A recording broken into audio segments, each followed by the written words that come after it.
வணக்கம். சொல்லுங்க உடன்பிறப்பே. அண்ணா வணக்கண்ணா. அண்ணா ஒரு காணொளி காட்சி இந்த ஊடகங்கள்லாம் வள வந்துட்டு இருக்கு. அது நம்ம கட்சி தம்பிங்கிற மாதிரி எல்லாரும் கேட்குறாங்க. ஊடகங்கள்லாம் கேட்குறாங்க. என்னன்னா அது என்ன நடக்கும்? ஆமா, அதை இல்ல அந்த காட்சியை எனக்கு தம்பிகள் அனுப்பியிருந்தாங்க, நான் பார்த்தேன். அது ஒருபோதும் நம்ம கட்சி பிள்ளைகள் அதை செய்திருக்க முடியாது, செய்ய மாட்டாங்க. ஏன்னா ஒரு சிற்பி கூட சற்று கவனம் சிதறி செலுத்துவான்.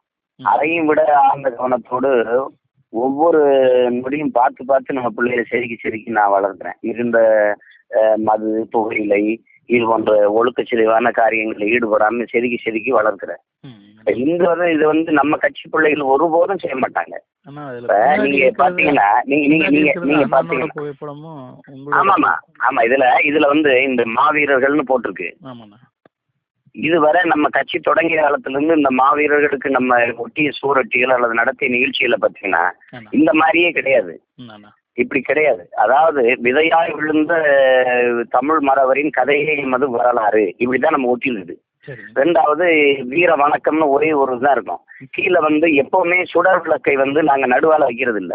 ஒரு ஓரத்துல தலைவரும் அதுக்கு பக்கத்துல நானும் நிக்கிற ஒரு சோகமா கை வச்சு தலை குனிஞ்சபடி மாவீரர்களுக்கு வணக்கம் செலுத்துகிற படம் தான் போட்டிருப்போம். வலது ஓரத்துல. இடது ஓரத்துல அந்த மாவீரர் குறியீட்டு படம் இருக்கும், இல்லைன்னா அந்த சுடர் விளக்கு இருக்கும்.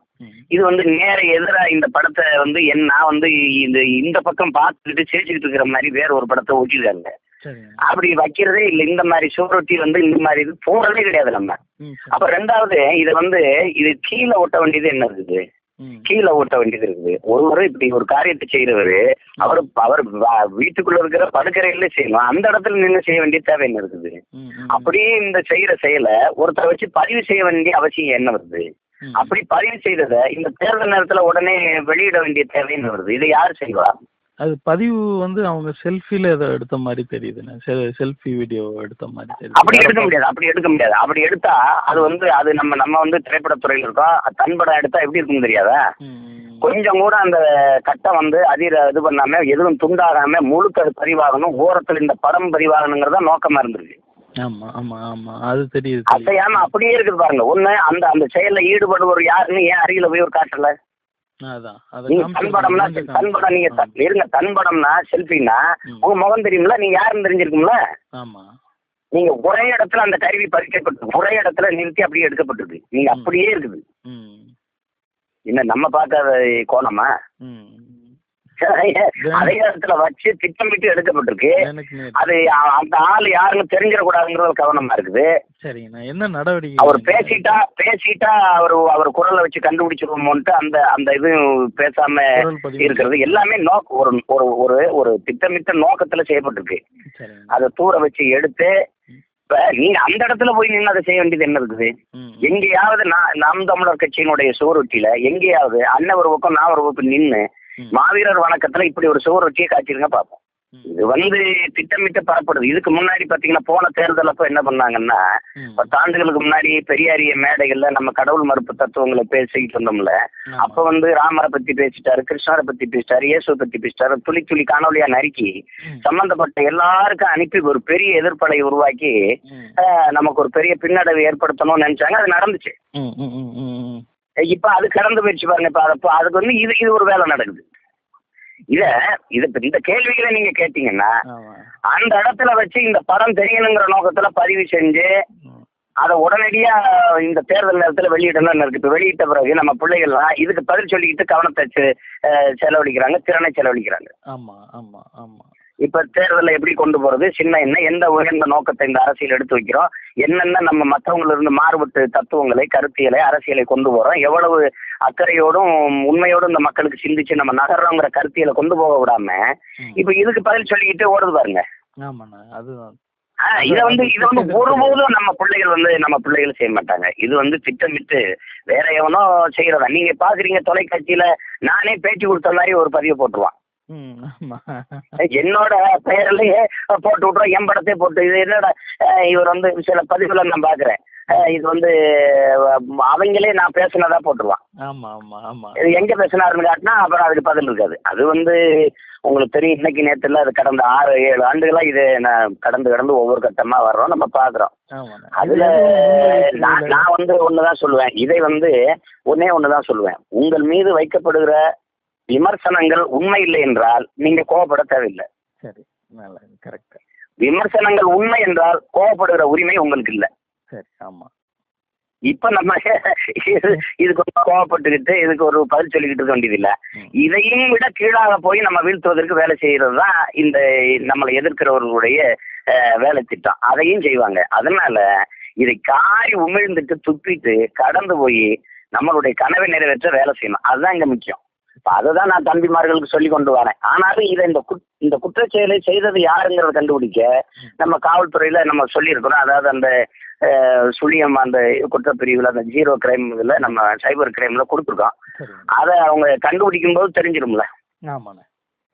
முத எங்க பதிவிட்டு இருக்காங்க, யார் இதை பதிவிறக்கம் செஞ்சிருக்கிறது, எங்க இருந்து இது பரவுது, என்ன நோக்கத்துக்கு இருந்தாலும் அது குற்றம் தானே. யாரு செய்து இருந்தாலும் அது குற்றம். அந்த குற்றத்தை கண்டுபிடிக்க அது குற்றம் தான். அது என்ன நோக்கத்துக்காக இந்த படத்தை ஒட்டி வச்சு செஞ்சிருக்கிறதுங்கிறத நம்ம தெரிஞ்சுக்கணும்ல. அது யாருன்னு தெரியணும்ல. அதுக்காக தான் இந்த நடவடிக்கை எடுக்கிறோம். ஆமா. ஏன்னா ஒரு பெண் வந்து வலிந்து நான் வந்து சொல்லுவேன், நான் வந்து ஒரு உறுதித்தன்மையை சொல்லுவேன், என் பிள்ளைகள் வந்து இதை ஒருபோதும் செய்ய மாட்டாங்க. இப்படி ஒரு ஈன செயல்ல இழி செயல்ல ஈடுபட மாட்டாங்க. இப்போ உதாரணமா உங்களுக்கு ஒண்ணு சொல்றேன், என் தம்பி கார்மேகம் வந்து தற்கொலை பண்ணி 2 குழந்தைகளுக்கு குளிர்பானத்துல விஷம் கொடுத்து இறந்துட்டான். ஆனா அவன் பாருங்க என்ன செய்யறான்னா, கட்சி தற்கொலையை அனுமதிக்கல. அதனால அவன் என்ன செய்யறான்னா, கட்சியை விட்டு விலகிறான். 1 மாசத்துக்கு முன்னாடி கடிதத்தை போய் அங்க இருக்க மண்டல பொறுப்பாளர்கிட்ட கொடுக்குறான். ஏன் நீங்க எதுக்கு கார்மேகம் நீங்க இப்படி பண்றீங்கன்னு? இல்ல, நான் எனக்கு கொஞ்சம் வேலைப்பாடு, எனக்கு ஒரு இது, நான் வந்து அண்ணனுக்கு சொல்லிடுங்க, நான் வந்து எங்கேயும் போகல, நான் வந்து எல்லாம் சரி பண்ணிட்டு வரேன், நீங்க காலம் வரும்போது நீங்களே புரிஞ்சுக்குவீங்கன்னு ஒரு கடிதத்தை கொடுக்குறாரு. அப்புறம் அவர் இறப்புலையும் அதே தான் எழுதி வச்சிருக்கிறார் கடிதமா. இதை வந்து அண்ணன் ஒருபோது அனுமதிக்க மாட்டாங்க, கட்சியின் விதியை நான் வந்து மீறுற மாதிரி ஆயிரும், அதனாலதான் நான் கட்சியை விட்டு விலகிட்டு கடிதம் கொடுத்துட்டு நான் இப்படி ஒரு தவறான முடிவை நான் எடுக்கிறேன், இதை விட்டா எனக்கு ஒரு வழி இல்லைன்னு அவன் மிகுந்த மன சுமையில வருத்தத்துல அப்படி ஒரு முடிவு எடுத்துட்டான். ஒரு தற்கொலை செய்து கொள்றது கூட என் பிள்ளை வந்து மனசு கூச்சப்பட்டு கட்சியில இருந்தா கெட்ட பேர் வரும் கட்சிக்குன்னு கட்சியை விட்டு விலகித்தான் செஞ்சான். அப்படிதான் நான் வளர்ப்பேன். நீங்க பொது மேடைகள்லயே நம்ம பிள்ளைகளுக்கு ஒரு பயிற்சி வகுப்பு மாதிரி தான் எடுப்பேன். திரும்ப தலைவரை சொல்லி வளர்க்கறது வந்து ஒவ்வொரு திருமண மேடைகளையும் வாழ்த்துறது வந்து கட்டிய மனைவி தவிர வேற ஒரு பெண்ணின் நிழலை கூட தொட்டறியாத ஒரு உத்தம தலைவனுடைய பிள்ளைகள் நாம் வந்து திரும்ப சொல்றது வந்து அதுக்குத்தான். அதை வந்து அந்த மாதிரி ஒழுக்கமா வளர்கிற பிள்ளைகள் செய்ய மாட்டான். செய்யறவனுக்கு வந்து இப்ப ஏன் கட்சி பிள்ளை செய்யறான்னா, இதை படமா எடுத்து வெளியிடணுங்கிறது அவனுக்கு தெரியாதா? அதை எடுத்தா அண்ணனுக்கு பதில் சொல்ல வேண்டியது வரும், கட்சிக்கு கெட்ட பேர் வரும், எல்லாரும் விமர்சிப்பாங்கன்னு அவனுக்கு தெரியாது. அவன் எப்படி ஏன் கட்சி பிள்ளையா இருப்பான்? அங்கலமா கட்சியை வளர்த்து வர்ற பிள்ளைக்கு அவனுக்கு தெரியாதா? இப்படி ஒரு படத்தை இப்படி நம்ம எடுத்து வெளியிட்டோம்னா நம்ம எவ்வளவு பெரிய தலைகுனிவு வரும், அண்ணனுக்கு வந்து இது பதில் சொல்ல வேண்டியது வரும், நம்ம கட்சிக்கு எல்லாரும் விமர்சனங்கள் வைப்பாங்க, அதுக்கு பதில் சொல்லிட்டு இருக்க வேண்டிய நேரம் வரும், அது வந்து தேர்தல் நேரத்துல எவ்வளவு பெரிய நேர விரயம் அப்படின்னு அவனுக்கு தெரியாதா? அதை எப்படி என் கட்சிக்குள்ள செய்வான்? கண்டிப்பா செய்ய மாட்டான். அதனால இது போய் நம்ம அதுக்காக நம்ம அண்ணனும் அதுக்கு தற்சோர்வு அடைஞ்சு கவலைப்பட்டு இதுலயே கவனத்தை திருப்பி வேலை செய்யற அந்த நேரத்தை வந்து இதுக்கு செலவழிப்போம்னு நினைப்பாங்க. நாம இது மாதிரி எவ்வளவு பார்த்துட்டோம். அதுதான் நீங்க சொன்ன மாதிரி காரி உமிழ்ந்துட்டு அடுத்த வேலைக்கு கடந்து போறோம். ஆமாம்மா, காரி துப்பிட்டு நம்ம பிள்ளைகள் ஆக்கப்பூர்வமான வேலை திட்டத்துக்கு வரணும்.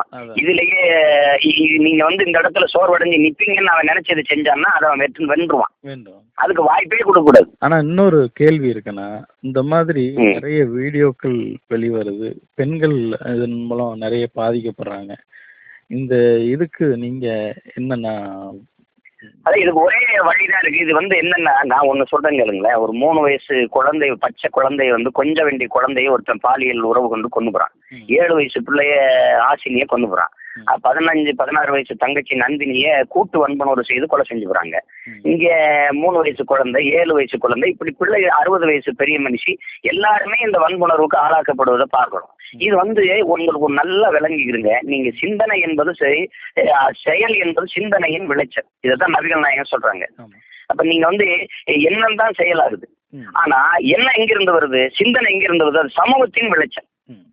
நல்ல சூழல்களில், நல்ல புத்தகங்களில், நல்ல திரைப்படங்களை, நல்ல இதுகளை சுற்றுச்சூழல்ல இருக்கிற பிள்ளைகள் நல்ல சிந்தனைகள் வாழும். அது இல்லாம நீங்க வந்து தெருவுக்கு தெரு மதுக்கடை, எல்லா செயலை செய்தவங்க நிறைந்த மது போதையில தான் இதை செஞ்சிருக்கான். இப்ப சாலையில் படுகொலை, சாலையில நடந்து போறவங்க இதுல வெட்டி நடுச்சாலையில சாய்க்கிறான்னா அவன் எவ்வளவு துணிவுல செய்யறான். கொலை ஒரு மறைவுல நடக்கலையே, பட்டப்பகல தெருவுல நடக்குது அப்படின்னா இது சமூக குற்றம் எல்லாம் இன்னைக்கு சமூக எப்படி சொல்றது பெருமைகளா மாறிட்டது. அது காரணம் இந்த சமூகத்தினுடைய பிழை.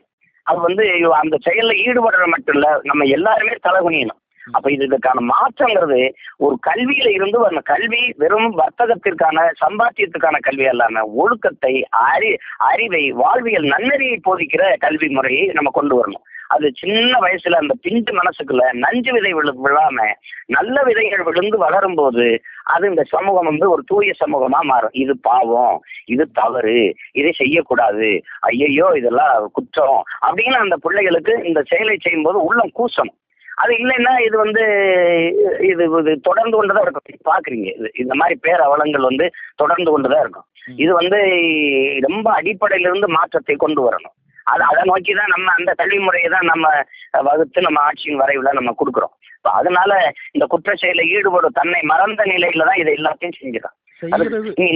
ஒரு பக்கம் இருந்தாலும் இத மறைமுகமா இத பரப்பி ரசிக்கிற ஒரு கூட்டமும் நம்ம மக்களோட ஒவ்வொரு மனிதனுக்குள்ளேயே மனிதன் வந்து சமூக விலங்கு.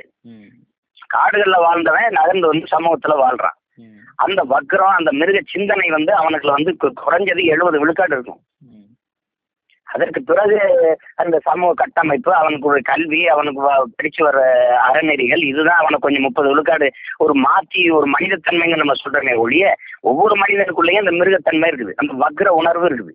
அப்ப அதை வந்து இதை ரசிக்க வைக்குது. இந்த சட்டசபைக்குள்ளேயே சட்டசபை உறுப்பினர்கள் வந்து இந்த மாதிரி ஆபாச படங்களை பார்க்கறத நம்ம பாக்குறோமே.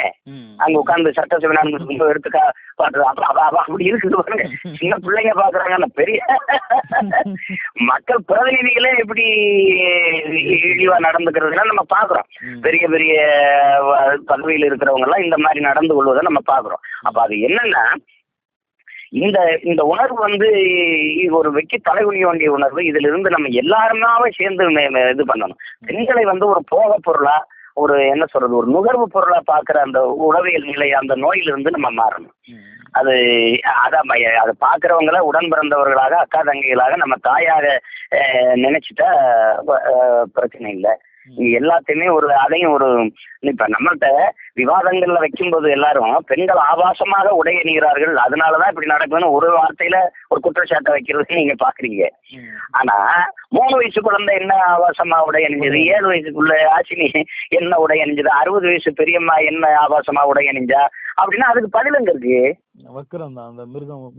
ஆபாசம்ங்கிறது அங்க வந்து உடையில இல்ல, இவன் உணர்வுல இருக்கு.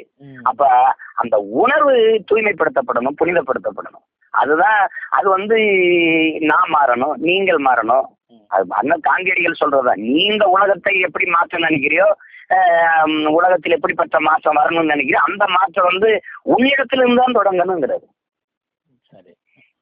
அப்படி நான் சரியா இருந்தா நாம் சரியா இருப்போம், நான் சரியா இருந்தா நாம் சரியா இருப்போம், நாம் சரியா இருந்தா நாடு சரியா இருந்துரும். இதானே யதார்த்த நிலை, இதுதானே உயர்ந்த தத்துவம். இதை வந்து நம்ம பிள்ளைகளுக்கு கற்பிக்கணும். இப்ப இது போன்ற ஒழுக்கக்கேடான இதுக்கு வந்து நம்மள நாமே மூஞ்சில் ஒரு தடவை காரி திப்பிட்டு போக வேண்டியதுதான். வேற என்ன செய்ய முடியும்? இதை தெரியணும். ஆனாலும் நான் வந்து உங்களுக்கும் சொல்லுவேன், நம்ம கட்சி பிள்ளைகளுக்கும் தம்பிகளுக்கும் தங்கைகளுக்கும் எல்லாருக்கும் சொல்லுவேன், இதை காரி உமிழ்ந்துட்டு துணிவோடு கடந்து வாங்க. நம்ம வெறி வந்து வேலை செய்ய வேண்டிய காலம் இது. இதுக்கும் சேர்த்துதான் நம்ம வெல்ல வேண்டியது இருக்கு. சரிங்கண்ணா, நன்றி நன்றி. சரி அண்ணா, மிக்க நன்றி. சினிமா மற்றும் அரசியல் செய்திகளை உடனுக்குடன் தெரிந்து கொள்ள subscribe to today cinema. Today cinema நேயர்களுக்கு நன்றி, வணக்கம். Please subscribe to today cinema.